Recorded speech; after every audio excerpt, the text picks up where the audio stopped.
நண்பர்களே, இந்த வீடியோ யார் மனதையும் புண்படுத்தும் நோக்கத்தில் எடுக்கப்பட்டதல்ல. இது ஒரு முற்றிலும் பொழுதுபோக்குக்காக எடுக்கப்பட்ட வீடியோ. அதனால உங்க வீட்டு பிள்ளையா நினைச்சு எல்லாரும் என்னை மன்னிச்சிருக்க. ஹலோ பிளாஸ்ட் ஃபாக்ஸ், நான் உங்கள் விஜயகுமார். இன்னைக்கு நாம மிஸ்டர் அண்ட் மிஸ்ஸஸ் மூவி ரோஸ் தான் பார்க்க போறோம்.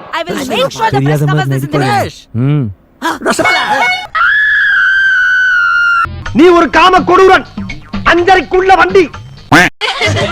எனக்கு தான் முத பரிசு. நான் விட்டுவேனா? நான் எப்படி செலவு பண்ணிருக்கேன் தெரியுமில? நாங்க மிஸ் தென்காசி அழகி போட்டிக்கு போறோம். அது அலைகளுக்குல கிளவிகளுக்கு எதுக்கு? இந்த படத்துக்கு மிஸ்டர் அண்ட் மிஸ்ஸஸ் எல்லாம் டைட்டில் வச்சிருக்க கூடாது. வாழ்க்கை இழந்த ஆன்டிகளின் வாலிப விளையாட்டுன்னு டைட்டில் வச்சிருக்கணும். அந்த அளவுக்கு ஆன்டிகளை இல்ல ஆயாக்களை அள்ளிட்டு வந்து ஒரு அடல்ட் பிலிம் எடுத்து வச்சிருக்காங்க. அவன் கை காட்டுறத பாருங்க, அள்ளி போட்டேன்றான்டா. என்னாச்சு? காலாங்காத்துல ஹார்ட் குடுக்குற? இன்னைக்கு சண்டே வீட்ல ரிலாக்ஸா தானே இருக்கேன். குடி குடி.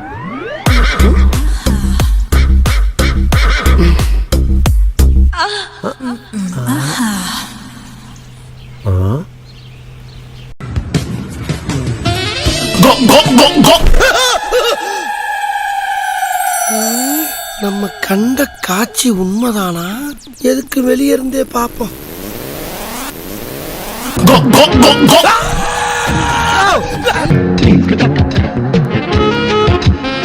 தம்பி, அவங்க என்ன பண்றாங்க?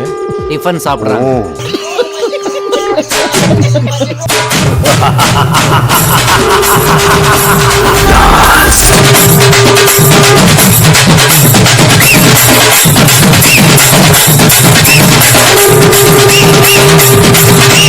இப்படி ஒரு ராட்சசி என் வயிற்றுல பிறந்தான்னு பெத்த வயிறு பத்திட்டு எரியுது. இது வேற. ரெடி பண்ணிட்டு இருக்க. இவங்க படத்துல மேட்ரு சீன் வைக்கல, மேட்ரு சீனை மட்டுமே வச்சு படம் எடுத்து வச்சிருக்காங்க. இந்த படத்துல நம்ம வனிதாக்காவே ஹீரோயினா நடிச்சு அவங்களே டைரக்ட் பண்ணி வச்சிருக்காங்க. எனக்கு இந்த படத்தை பத்தி ஒரே ஒரு டவுட் தான். இந்த படத்தோட ப்ரொடியூசர் யாருன்னு பார்த்தா நம்ம வனிதாக்காவோட பொண்ணு ஜோவிகா தான் ப்ரொடியூசர். இந்த காட்சியெல்லாம் பார்த்துட்டு தான் படத்தை ரிலீஸ் பண்ணாங்களா? இதுல வேற வனிதாக்கா படம் ஃபுல்லா டிஃப்ரெண்ட் காஸ்டியூம்ல வராங்க.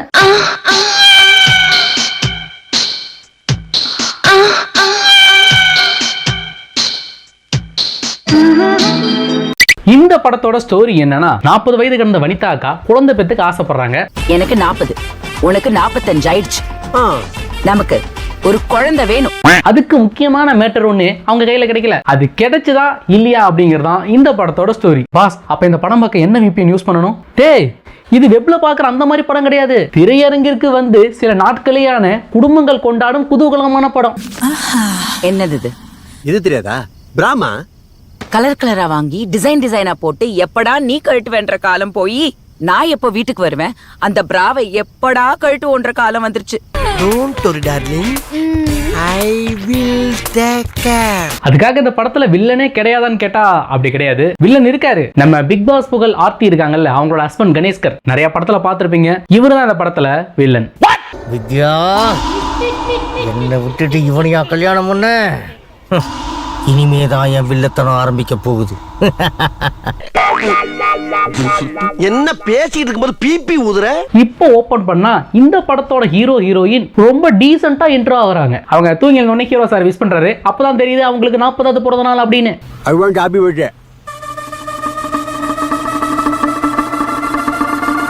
அதுவும் 40 வயசு தொடர தள்ளி. ஓ, 40 வயசு கடந்துட்ட, அப்ப நீ ஆன்டி ஆயிட்ட அப்படின்னு ஹீரோ சார் பங்கமா கலாய்க்க ஆரம்பிச்சிடறாரு. இருந்தாலும் வனிதா ஆன்டி அவங்க ஆன்டிங்கிறத ஒத்துக்கவே மாட்டாங்க. இனிமே பர்த்டே 40 வயசுன்னு சொன்ன கொன்றுவேன். அவங்கள ஆன்டின்னு கலாய்க்கிறதுக்காகவே ஒரு சாங் வேற வச்சிருக்காங்க. Johnny Johnny Johnny Johnny yes papa, Robert மாஸ்டருக்கு வனிதா காச்சல்ல பாப்பா. என்ன கர்மையா இது? கர்மம் இல்லைங்க, kurma.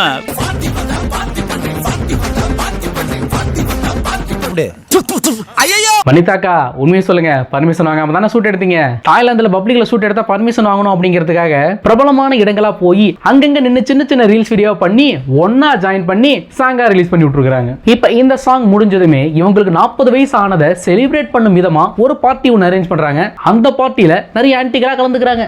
Oh my gosh, Shakila, you know how beautiful you look. And இந்த வயசுலயும் ட்ரெஸ்ஸிங்ல என்ன ஒரு interest. Look at the chutti girls. இத பார்த்தா எனக்கு மட்டும் தான் அப்படி தோணுதா? எனக்கு தான் முத பரிசு. நான் விட்டுவேனா? நான் எப்படி செலவு பண்ணிருக்கேன் தெரியுமில? நாங்க மிஸ் தென்காசி அழகி போட்டிக்கு போறோம். அது அலைகளுக்குல கிளவிகளுக்கு எதுக்கு?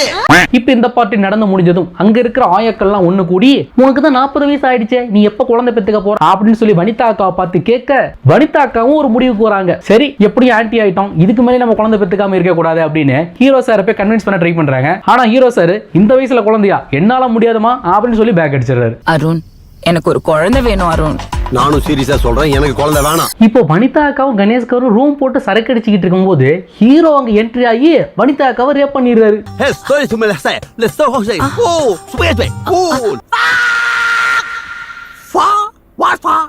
அது எப்படியா வாயால சொல்லுவேன்? A few inches later. ஒரு நிமிஷம், அவர் தான் ஆல்ரெடி வனிதா அக்காவோட ஹஸ்பண்ட் ஆச்சு, அவர் எதுக்கு ரேப் பண்ணாரு? இப்போ வனிதா அக்காவும் கணேஷ்கரும் எதுக்குடா அங்க உட்காந்து சரக்கு அடிச்சிட்டு இருந்தாங்க? டேய், இது பிளாஷ்பேக்கா? அடக்கருமும் முடிச்சோம். டேய், பிளாஷ்பேக்னு எழுதியாவது போடுங்கடா. ஏண்டா, பிளாஷ்பேக்குங்கிறதுக்காக ராபர்ட் மாஸ்டரையாவது கொஞ்சம் சேவ்லாம் பண்ணி அந்த மாதிரி காமிச்சிங்க. ராபர்ட் மாஸ்டரை கூட பார்த்தா ஒத்துக்கலாம், ஒரு 10 வருஷத்துக்கு முன்னாடி எப்படி இருந்தாரோ அந்த மாதிரி வந்து கெட்டப் மாத்திருக்காரு. என்னடா வனிதா அக்கா பிரசன்ட்ல இருக்க வனிதா அக்காவும் பிளாஷ்பேக்ல இருக்க வனிதா அக்காவும் ஒரே மாதிரி இருக்காங்க. இதுக்கு போல வேற ஏதோ ஒரு ஆர்டிஸ்ட் கூட காமிச்சிருக்கலாமேடா. இதுல ஹைலைட் என்னன்னா, ஹீரோ யாருன்னே அவங்களுக்கு தெரியாது, திடீர்னு ரூம்குள்ள வந்து ரேப் பண்ணிடுவாரு. ஆனா அதுக்கு கொஞ்சம் கூட கோவப்படாம கூலா கேக்குறாங்க, யாரா நீ திடீர்னு இப்படி ஒரு வேலையை பார்த்துட்ட அப்படின்னு. என்ன நினைச்சிட்டு இருக்கோம் மனசுல? உனதான் நினைச்சிட்டு இருக்கேன். என்ன நினைச்சிட்டு இருக்கியா? என்ன பத்தி உனக்கு என்ன தெரியும்? கல்யாணம் பண்ணி கசமசா பண்ணாதான் பொண்ணு கிடையாது, கசமசா பண்ணிட்டு கல்யாணம் பண்ணாலும் பொண்ணு தான். பட் அந்த டீலிங் எனக்கு ரொம்ப பிடிச்சிருந்துச்சு, ஒத்துக்கிட்டேன். இப்ப இந்த கேடுகிட்ட லவ் வனிதாக்கா அவங்க அம்மாவான சகிலா மேடம்க்கு போன் பண்ணி, நான் இந்த மாதிரி ஒரு பையனை லவ் பண்றேன், அவனை தான் கல்யாணம் பண்ணிக்க போறேன்னு சொல்லுவாங்க. அதுக்கு அவங்க அம்மா என்ன சொல்லுவாங்கன்னா, நீ லவ் பண்ணி என்ன கர்மம் வேணாலும் பண்ணு, ஆனா கல்யாணம் மட்டும் பண்ணிடாத அப்படிங்கிறாங்க. நல்ல ஃபேமிலி இல்ல, Good family. இப்ப எதுக்கு இந்த இடத்துல இந்த பிளாஷ்பேக் சீன் வந்தது அப்படிங்கறதான் எனக்கு இதுவரையுமே புரியல. இப்ப இந்த பிளாஷ்பேக் ஆச்சு முடிஞ்சதுக்கு அப்புறம் இதுக்கு என்னதான் வழி அப்படின்னு ஒரு டாக்டரை போய் பாக்குறாங்க. அந்த டாக்டர் இந்த மாதிரி ஐடியா கொடுக்குறாங்க, நீங்க இந்த மாதிரி நாள்ல ஒண்ணு சேர்ந்தீங்கன்னா இந்த விஷயம் நடக்காது, நான் சொல்ற டைம்ல ஒண்ணு சேர்ந்தீங்கன்னா சீக்கிரமாவே கன்சீவ் ஆயிடுவீங்க அப்படின்னு சொல்லிட்டு அவங்க சில டேட்ஸ் குறிச்சு கொடுத்து அனுப்புறாங்க. இப்போ வனிதா அக்காவும் விடாமுயற்சியா விஸ்வரூபம் எடுத்து எப்படியெல்லாம் ஹீரோ சாரை ஷெடியூஸ் பண்ணணுமோ அப்படிலாம் ஷெடியூஸ் பண்ணி ஹீரோ சாரை முடிச்சிடறாங்க. அதனால அவங்க எதிர்பார்த்த விஷயம் நடக்கல. இப்போ இதுக்காக திரும்பவும் டாக்டர் கிட்ட போறாங்க. டாக்டர் திரும்ப இன்னொரு ஐடியா கொடுக்குறாரு. ஓகே, உங்களுக்கு 40 வயசு ஆனதுனால வந்து உடம்பு ஒத்துழைக்கல, இருந்தாலும் என்கிட்ட இன்னொரு ஐடியா இருக்கு. அதை வந்து எப்படி சொல்றது, how to I tell you, சரி குத்து மதிப்பா சொல்லுவோம். அதாவது அந்த குழந்தைக்கு தேவையான முக்கியமான அந்த விஷயம் இருக்குல்ல, அதை வந்து கலெக்ட் பண்ணிட்டு வந்தீங்க அப்படின்னா அதை வந்து எப்படியாவது உங்களுக்குள்ள இன்செர்ட் பண்ணி நாங்க குழந்தைய ஃபார்ம் பண்ணி விட்டுருவோம் அப்படின்னு ஐடியா கொடுத்து அனுப்புறாங்க. ஆனா அதை எப்படி கலெக்ட் பண்றது அப்படின்னு அவங்களுக்கு புரியாம அவங்க சிஸ்டரான ஆர்த்தி கிட்ட போய் ஐடியா கேட்கறாங்க. என்னாச்சு, காலாங்காத்தால ஹார்ட் குடுக்குற? இன்னைக்கு சண்டே வீட்ல ரிலாக்ஸா தானே இருக்க, குடி.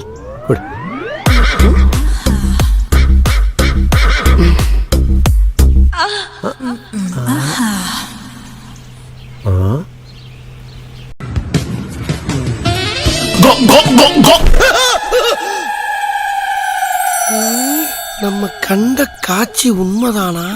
எதுக்கு வெளியே இருந்தே பாப்போம்.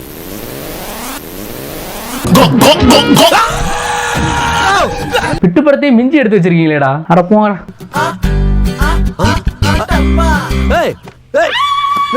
இது வேற. ரெடி பண்ணிட்டு இருக்க.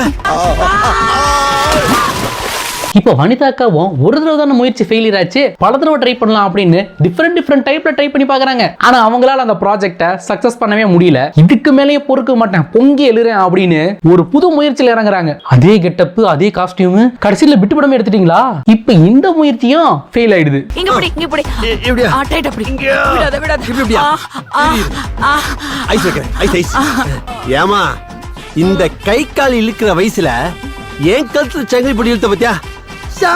நம்ம என்ன ட்ரை பண்ணாலும் இவன் நம்ம வழிக்கு வரவே மாட்டான் அப்படின்னு தாமு சார் வீட்டுக்கெல்லாம் கூட்டிட்டு போய் தாமு சாரை வச்சு அட்வைஸ் பண்றாங்க. இப்போ தாமு சார் அட்வைஸ் பண்ணி கன்வின்ஸ் ஆகாத ஹீரோ டென்ஷன் ஆகி ஹீரோயின் அந்த இடத்துல கண்டபடி திட்டிட்டு கிளம்பி போயிடுறாரு. உனக்கு நான் வேணா இப்பவே கூட வா, உனக்கு குழந்தை வேணா எவனோ போய் வெத்துக்குடி. உடனே ஹீரோயின் மேடமும் மனசு உடைஞ்சு வீட்டை விட்டு வெளியே போறாங்க. அப்பதான் உங்களுக்கு லைட்டா தலை சுத்தல் வருது. என்னமா இருக்குன்னு ஹாஸ்பிட்டல் போய் செக் பண்ணா, ஏமா நீ ஆல்ரெடி 4 மாசமா கன்சீவா இருக்கமா அப்படின்னு சொல்லி அனுப்பிச்சிடுறாங்க. ஆனாலும் இந்த விஷயத்த ஹீரோ சார் கிட்ட சொல்ல மாட்டாங்க.